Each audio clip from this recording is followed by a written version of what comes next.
Imagine a country where the economy doesn't just, grow, it goes completely vertical. I mean, a 400% explosion in national wealth in just 4 years. Right. It's essentially the equivalent of strapping a Saturn V rocket engine to a 10-speed bicycle.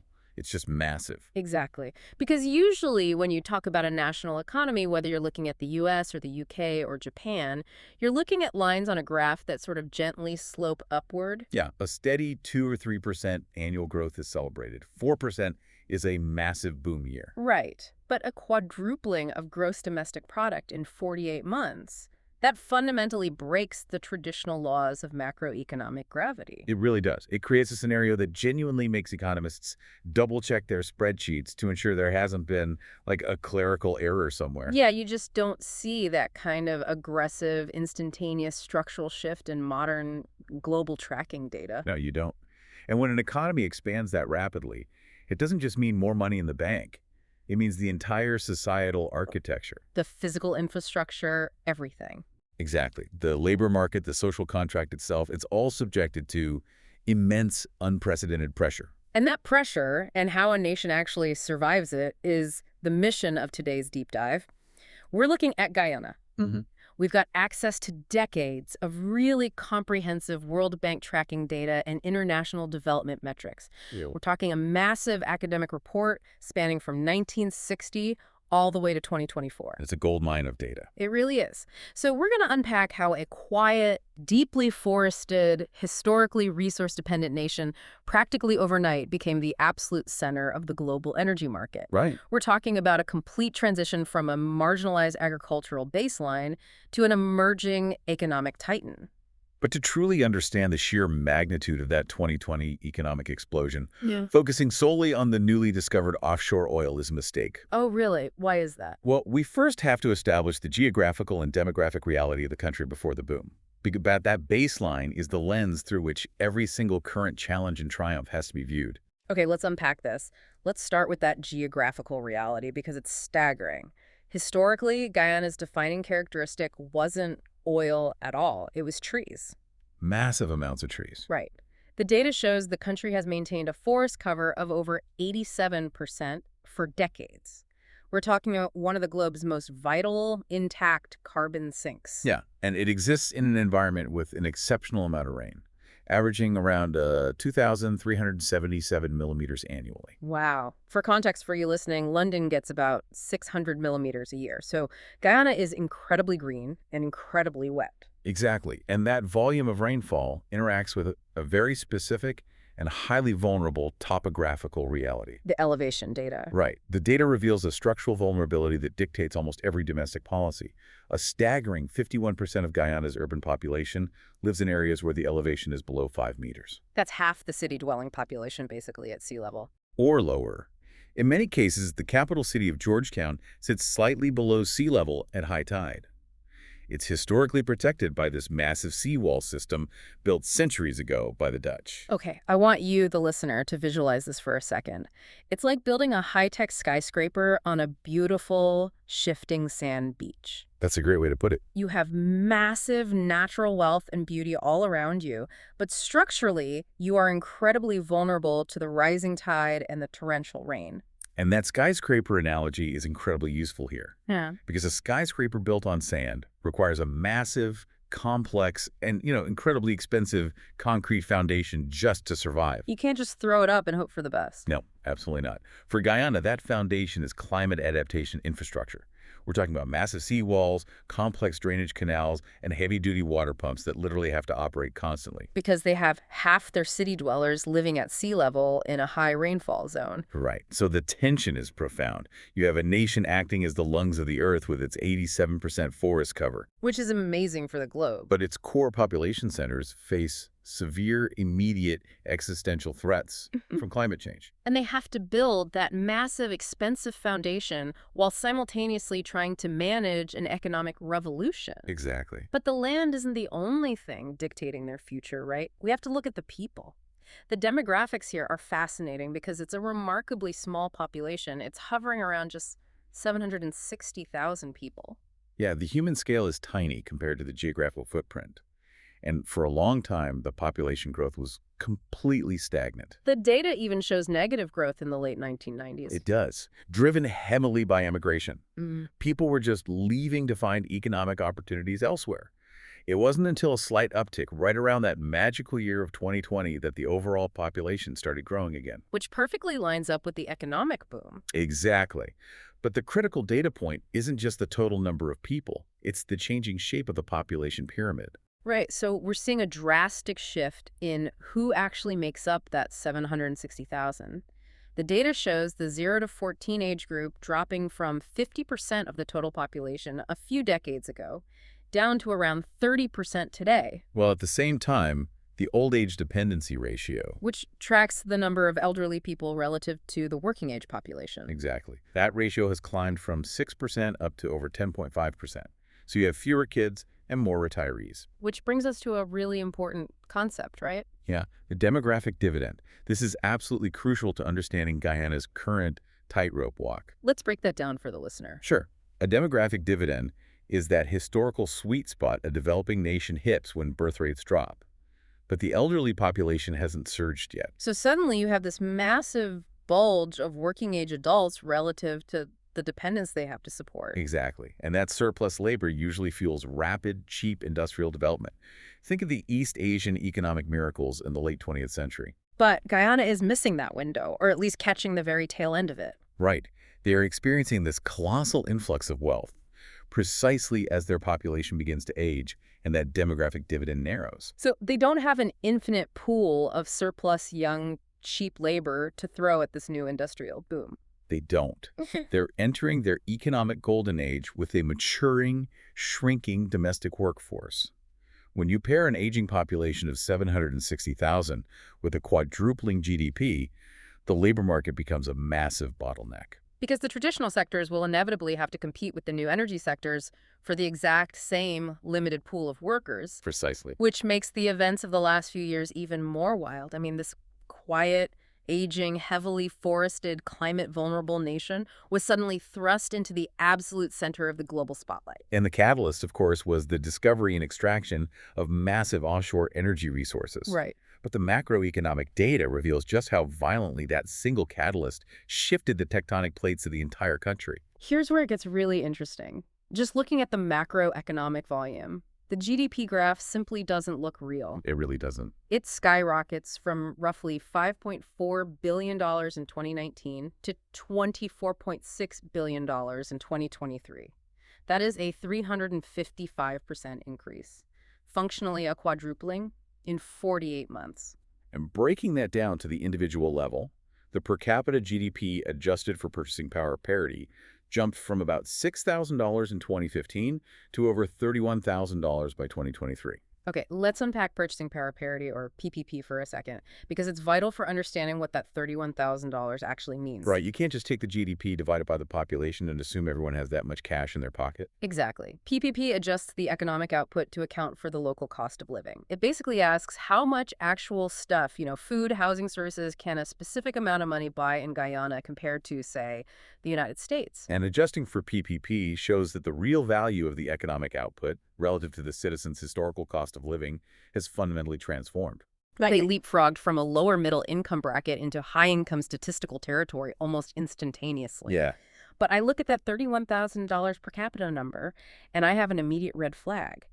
Averages hide inequalities. Like, if Bill Gates walks into a bar, on average, everyone in the bar is a billionaire. That's a great point. So does this explosive wealth actually reshape the entire economy, or does it just sit in an offshore account somewhere while a new industrial giant swallows everything whole? What's fascinating here is that the structural data actually provides the answer. And it is a picture of total economic consumption by a single sector. Industry.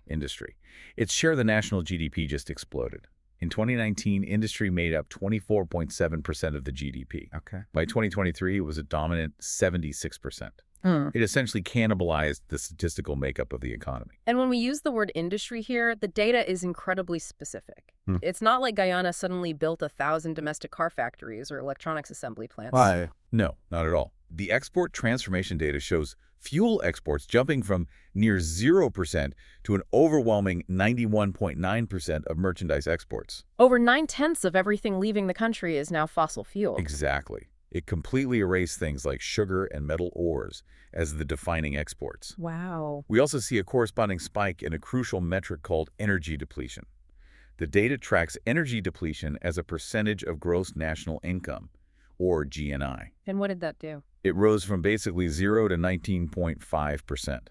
This is a vital concept. Energy depletion measures the ratio of the value of the energy resources being extracted compared to the overall national income. So it's essentially a measure of how fast a country is liquidating its finite natural capital. Precisely. You are digging wealth out of the ground that can never be replaced. Guyana executed a hard pivot from being a traditional agricultural exporter to a global energy supplier, liquidating natural capital at a massive rate to fuel current income. I'm still hung up on that 76% industrial share. If 3/4 of your entire economy is now just pumping oil out of the ocean, I have to push back on the idea of a national boom. Go on. Does the whole economy actually thrive, or does this new massive industrial giant just crush the traditional sectors? Like, what happens to the remaining 24% of the economy? You are describing the classic existential anxiety of any resource boom. Economists call it Dutch disease. Dutch disease. Yeah. The term originates from the Netherlands in the 1950s after they discovered a massive natural gas field in the North Sea. And the mechanics of Dutch disease are fascinating and really dangerous. Oh, so? Well, when a country discovers oil, foreign companies flood in with foreign currency, usually US dollars, to buy that oil. This massive influx of dollars makes the local currency incredibly strong. Which sounds like a good thing at first glance, right? A Right. strong currency means your citizens can buy imported goods cheaper. Right. It's great for buying imported flat-screen TVs, but it is an absolute death sentence for your domestic exporters. Walk me through that. Imagine a Guyanese rice farmer who has spent decades selling their crop to foreign buyers.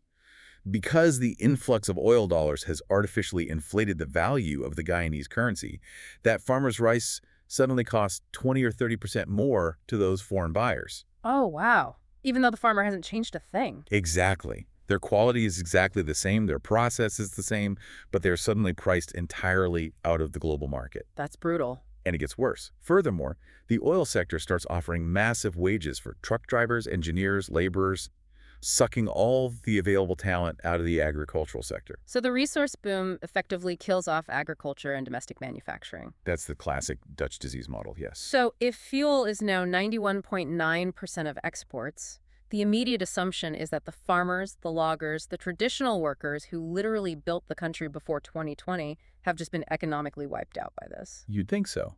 But we need to look at whether those traditional pillars actually collapsed under the weight of the oil. And the data reveals a major plot twist here. Okay, I love a plot twist. If we look at the resilience of the traditional sectors, the narrative deviates from the classic Dutch disease collapse. Despite agriculture's percentage share of the GDP shrinking drastically. Because the total GDP denominator got so massive. Right. Its absolute value added and its productivity per worker have actually increased. That's incredible. It's like agriculture is like the dependable older sibling who always worked hard and paid the rent. I like that analogy. Suddenly, the younger sibling strikes it incredibly rich in the oil lottery and brings home billions. The older sibling looks way less important on the family spreadsheet percentage-wise. But if you look closely, they're still quietly doing the heavy lifting. They're actually working harder and smarter to keep the house fed. And the food and livestock production indices in the tracking data support that analogy perfectly. They show steady growth, which actually began accelerating post-2014. So the agricultural sector didn't shrink, it modernized. Exactly. They increased the absolute value of what they produced by improving labor productivity. However, the data also highlights a massive lingering vulnerability. What's that? Agriculture still consumes 97.6% of the nation's freshwater withdrawals. Wait, let me stop you right there. 97.6%. Yes. That is an unbelievable thirst for a single sector, especially in a country that we just established gets 2,300 millimeters of rain a year. If they are practically living in a rainforest, why is water management an issue at all? Because access to usable managed freshwater for agriculture is entirely different from rainfall flooding a coastal city. Okay, fair point. Managing that water requires massive irrigation networks, pumps, and canals. That's infrastructure that is incredibly expensive to maintain. Right. So while the agricultural sector is surviving and growing in absolute terms, it remains highly resource-intensive in a country where water management is already critically strained by the need to protect those low-elevation coastal populations from the ocean. Wow.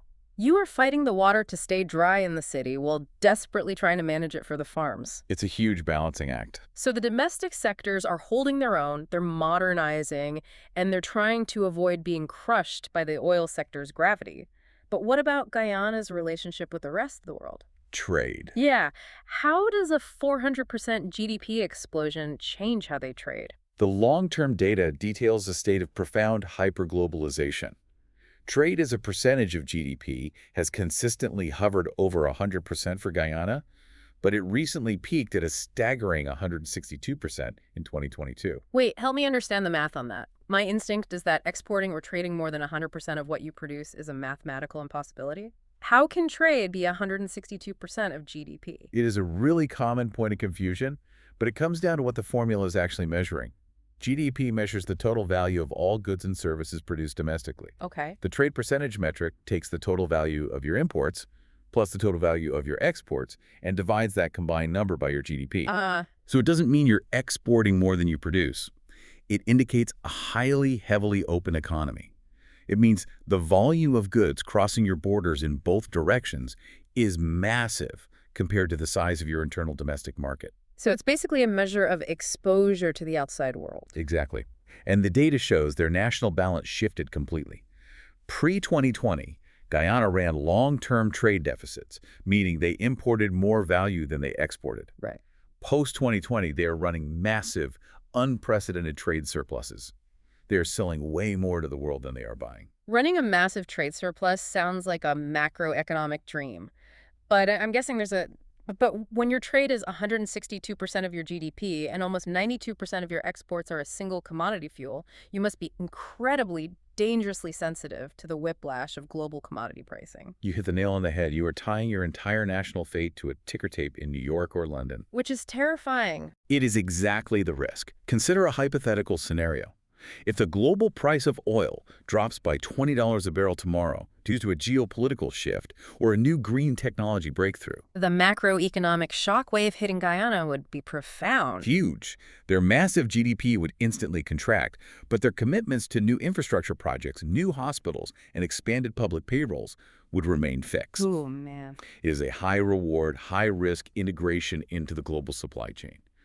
They are riding a tiger. That structural vulnerability makes perfect sense. But, massive macroeconomic data, 162% trade dependencies, multi-billion-dollar surpluses, that can all feel deeply abstract. True. If you're listening to this, you probably don't care about a GNI ratio. You want to know if this boom is actually real for the people on the ground. We have to examine how this wealth filters down. How is it impacting the minds and bodies of the actual citizens living there? To understand the human element, we look at the data surrounding education and health. And the long-term tracking data reveals a very encouraging baseline that was actually established before the oil wealth truly cascaded down. Let's talk about education first. The numbers in the report are genuinely phenomenal. Youth literacy sits at 99%. Almost universal. Yeah. Primary school completion is practically 100%. And the gender parity index, the GPI for enrollment, is near 1.0. And that gender parity index is crucial. A score of 1.0 means girls and boys are accessing primary and secondary education at virtually the exact same rates. That's huge. Yeah, there's no systemic gender bias in basic educational access. Furthermore, the secondary student-teacher ratio has steadily improved over the years, dropping below 20-to-1, which allows for much more individualized instruction. It's a testament to decades of foundational public investment. They didn't wait for offshore oil money to teach their kids how to read or to ensure girls were in the classroom. The foundational work was largely complete, but this raises an important question regarding the future. What's that? Well, if universal basic literacy and primary education are essentially solved, what is the next human capital hurdle for a nation that is suddenly playing in the major leagues of global energy? The goalposts have entirely shifted. Because an energy-dominated economy doesn't just need people who can read a textbook. It requires highly specialized, technically elite human capital. Exactly. The transition is no longer about getting kids into primary school. It's about building a robust tertiary and vocational education system. Right. To run a $24 billion industrial economy, you need petroleum engineers, advanced supply chain logistics coordinators, environmental scientists to monitor the maritime impacts. Complex financial modelers to manage the trade surpluses. Yes, and if Guyana cannot produce those skills domestically, they will be forced to import all their top-tier expertise from abroad. Which causes massive capital flight. Exactly. And it limits the generational wealth transfer to the actual citizens. So the pressure is entirely on their universities and technical institutes to scale up instantly. That is quite the education hurdle. What about the physical health of the population? I mean, if GDP quadruples, does life expectancy? We see a similar narrative of conquering the historical basics. The data shows phenomenal strides in childhood survival over the long term. Under 5 mortality plummeted from 91.9 deaths per 1,000 live births in 1960 down to just 25.7 in 2021. That is a massive improvement. It is. Life expectancy has shown steady long-term growth, as have the basic ratios of hospital beds and doctors to the general population. The public health victories of the 20th century were largely won. But the data flags a new emerging threat. You conquer infant mortality, but a new enemy appears. It is a phenomenon known as the epidemiological transition. Break that down. Sure. As a country successfully improves its sanitation, conquers infectious diseases, and drives down infant mortality, its population naturally begins to live longer in age. Right, we saw this in the demographic data earlier, the rising old age dependency ratio. Exactly. And as the population ages, the national burden of disease fundamentally shifts. The data indicates a rising risk of non-communicable diseases, or NCDs. We're talking about heart disease, type 2 diabetes, respiratory issues, cancers, Yes. which requires a completely different type of healthcare infrastructure. Fundamentally different and vastly more expensive. Rolling out a nationwide childhood vaccination program for measles is a massive logistical challenge, sure, but it's a one-time cost per child that yields a lifetime of immunity. Okay, yeah. Managing a surging diabetic population, on the other hand, requires a lifelong supply chain of insulin, dialysis machines, specialized endocrinologists, and continuous patient education. You're graduating to a completely new set of long-term chronic problems that will seriously strain the new wealth. It really emphasizes how money alone doesn't solve problems. It just changes the nature of the problems you face. Well said. You can have healthy, literate citizens and infinite money pouring out of the ocean. But if the societal plumbing, the government systems, the legal frameworks, the actual physical infrastructure is broken or bottlenecked, the whole thing falls apart. It really does. So how are the institutions actually handling this financial fire hose? Are they ready for it? This is perhaps the most critical section of the data. It analyzes the institutional race, the gap between economic growth and governance capacity. The report utilizes the Worldwide Governance Indicators, or WGI, which track various metrics of state capacity globally. And just to be clear to you listening, we're looking at this data entirely neutrally. We aren't taking political sides here. We're simply reporting what the long-term international metrics indicate about the institutional architecture. Right. So the WGI places Guyana's voice and accountability metric, which measures things like freedom of expression, free media, and the ability of citizens to participate in selecting their government in the 50th to 60th percentile globally. So it's a middle-of-the-pack standing. Yes. However, the metric for regulatory quality fluctuates lower, sitting between the 30th and 40th percentile. Let's break down regulatory quality. What does that actually mean on the ground for someone trying to do business? Regulatory quality captures the ability of the government to formulate and implement sound policies and regulations that permit and promote private sector development. Give me an example. Think about a foreign logistics company trying to set up a new port facility to service the offshore rigs. Regulatory quality dictates how long it takes to get an environmental permit, how transparent the land purchasing process is. Whether the commercial courts can quickly resolve a contract dispute. Exactly. And whether there's arbitrary interference in business operations. Imagine someone winning the lottery, hundreds of millions of dollars, but their local bank branch can only process deposits of $50 at a time using paper receipts. That's a painfully accurate analogy. The money is there, but the physical and institutional infrastructure has to upgrade literally overnight to catch the cash safely. If regulatory quality is in the 30th percentile, that is a massive bottleneck. There is an undeniable lag between the hyperspeed of the economic growth and the slower, much harder evolution of institutional capacity. strong anti-corruption measures, transparent regulatory frameworks, and a rock-solid rule of law. These are the true gatekeepers. Because they determine if the wealth lasts. Exactly. They are what separate a temporary chaotic resource boom that enriches a few from the creation of stable generational wealth that uplifts an entire society. You cannot run a 21st century energy nexus on 20th century bureaucracy. But the physical and digital infrastructure is racing to catch up too. The capital flows have entirely reversed. We see a massive structural shift in how money moves across the borders. Historically, official development assistance, which is foreign aid from international bodies, was a vital part of the national economy. It funded basic projects. Right. Now, as a percentage of GNI, that aid has dropped significantly. In its place, we see a massive, unprecedented buildup of foreign exchange reserves by 2023. So they're holding on to their own capital now. Yes. They've transitioned from a nation relying on aid to a nation accumulating sovereign wealth. And the technological leapfrogging the data shows is incredible. Just look at the telecommunications numbers. Mobile phone subscriptions exploded from near zero in the year 2000 to over 560,000 recently. It's massive. And considering the population of 760,000 includes children, that means mobile subscription saturation exceeds the total adult population. That digital saturation is a prerequisite for a modern economy. The data also tracks secure internet servers, which grew exponentially, alongside measurable improvements in port logistics and shipping connectivity. Which makes sense. This digital leapfrogging is what allows their modernizing financial and service sectors to actually operate on a global scale. You can't be a global energy hub if your port logistics are relying on paper ledgers and your internet infrastructure is unsecured. The digital highways have to be built as fast as the physical roads. Exactly. So we've seen the unbelievable wealth accumulation. We've tracked the health improvements and the epidemiological shift, the aging demographics and the digital tech boom. We've discussed the tension of Dutch disease and the institutional bottlenecks. But there is a massive elephant in the room regarding what is actually generating all this wealth. There really is. And it brings us back to where we started this entire conversation. The environmental paradox. Okay. We started this deep dive by praising Guyana's 87% forest cover. We called it one of the globe's most vital carbon sinks.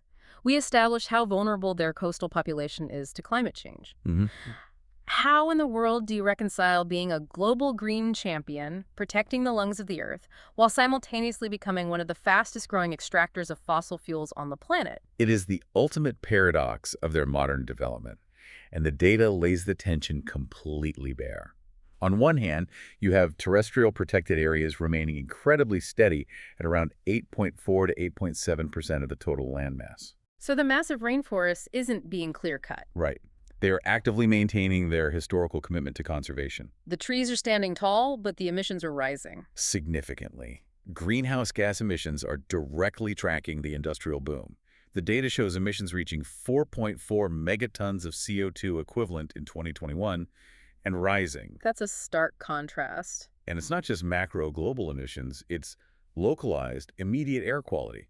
PM 2.5 exposure, which is fine particulate matter from industrial activity and transport that can enter the lungs and bloodstream, averages around 25 micrograms per cubic meter. And how does that compare to global standards? That surpasses the World Health Organization's recommended guidelines. So the local air is getting dirtier, the national carbon footprint is growing exponentially, and the sea levels are threatening the capital, all while the forest remains intact. It is a massive contradiction. This is the crux of the low-carbon green growth strategy the data suggests Guyana is attempting to navigate. It is a profoundly difficult policy needle to thread. They are trying to balance two incredibly powerful, competing global and domestic forces. What are those forces? On one side, you have the intense global environmental pressure to transition away from fossil fuels to prevent the very sea level rise that threatens their capital. But on the other side, consider the alternative. Yeah. You cannot look at a developing nation that has struggled for decades, a nation that experienced negative population growth because people had to leave to find work, and tell them, hey, for the good of the planet, please keep your billions of dollars of oil in the ground. It's a really tough sell. You can't say that when that oil is actively paying for new hospitals, better schools, climate adaptation seawalls, and an instantaneous leap into high-income living standards, it reeks of hypocrisy when the nations asking them to stop have already built their own wealth on a century of carbon emissions. It is a deeply complex moral and economic calculus. The data indicates they are attempting to use the massive revenue from a high-carbon, finite industry to fund the accelerated development of a modern, digitized, and potentially more sustainable future economy. All while relying on their historical and ongoing forest conservation as a geopolitical counterbalance? They're essentially saying, we will protect the forest, but we're going to extract the oil to build our future before the global window on fossil fuels closes. So what does this all mean? When we step back from the charts and the percentages and look at the entirety of this 1960 to 2024 data set, what is the story? What's your takeaway? We see a nation that has completely violently shifted its destiny. It moved from a marginalized, agriculturally dependent economy running trade deficits to a central regional energy nexus running massive surpluses in the blink of an eye. A historic transition. Its fiscal firepower is fueling a rapid secondary boom in human capital, digital infrastructure, and global trade integration.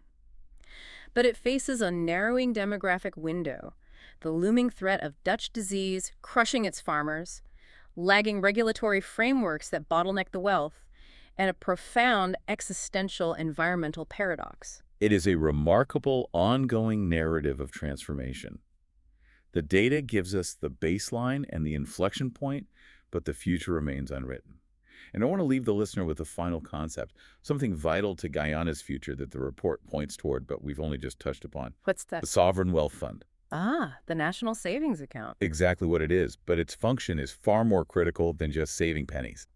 As Guyana looks forward, the ultimate test of their governance won't just be how efficiently they pump oil, but how they utilize wealth management vehicles like a sovereign wealth fund. Because that's the key to long-term stability. Right. The model is Norway, which used its North Sea oil to build the largest sovereign wealth fund in the world, investing the profits globally to secure wealth for future generations. History is absolutely littered with nations from Venezuela to Nauru that experienced brief, spectacular resource booms, expanded their public spending massively, and then completely crashed when global commodity prices inevitably fell. The true test for Guyana is whether they can use these financial mechanisms to smooth out the inevitable violent boom and bust cycles of global oil prices. Will they use the temporary windfall to build sustainable, climate-resilient infrastructure and genuinely diversify their economy before the wells run dry or the world moves on from oil? Will it be the rare nation that finally breaks the historical resource curse? That is the multi-billion-dollar question. Will the skyscraper built on the beautiful, vulnerable beach withstand the rising tides, both the volatile economic markets and the literal environmental oceans? It's a story told in the data, and one we will definitely keep watching. Thank you for joining us on this deep dive. Keep questioning the numbers, keep looking for the human realities behind the statistics, and we'll see you next time.